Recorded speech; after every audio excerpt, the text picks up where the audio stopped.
I want to share something that I'm only coming to realize again, and it's so simple, so forgive me if this is like really, really basic, but it's all about reading. Obviously, when you're watching YouTube clips, if you're following anyone, they all say, God, you need to read, and reading's so fantastic.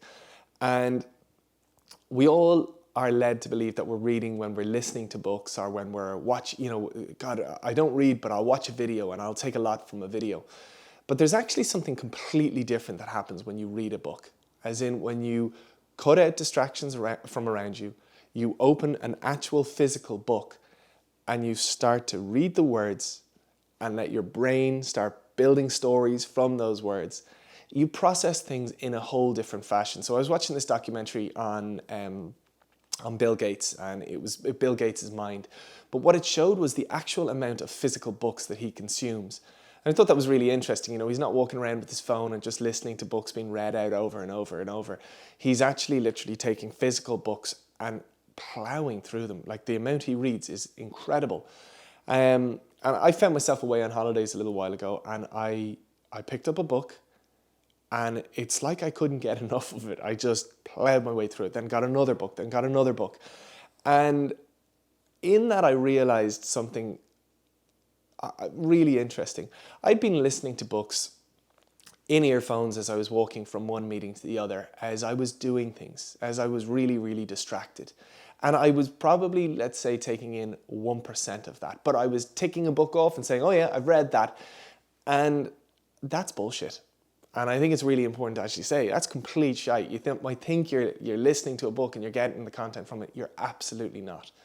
Or certainly in my case, I absolutely wasn't. When I compare it to cutting myself away from distractions, sitting in some comfortable couch, picking out a physical book and reading my way through it. It is such a different process, focusing in on a page, focusing in on words, and letting, as I said, your imagination start building scenes, scenarios, thoughts around those words, around those ideas. And I would say I took in 50-60% of the value of that in that exercise versus the 1% that I did when I'm listening to a book being read out as I walk from a meeting to a meeting. So anyway, I just wanted to share, these videos are meant to be about the kind of the lessons I'm learning along the way, or the experiences I'm having. And the experiences, certainly the lesson I'm taking is that listening to some fucking podcast as you're walking from one thing to the other, it might work for, for some sort of entertainment or some sort of comedy or something like that.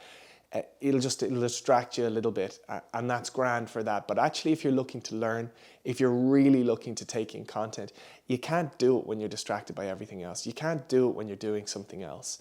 And so there's actual real value in physical books.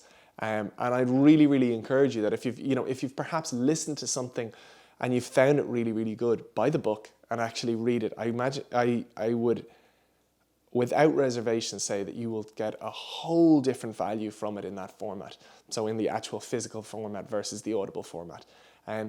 Try it. It's kind of one of these points that it's hard to make and hard to fully describe in a video like this to that. But if you do it in an example, you'll completely get it. And if you get it, let me know. I'd love to hear from you.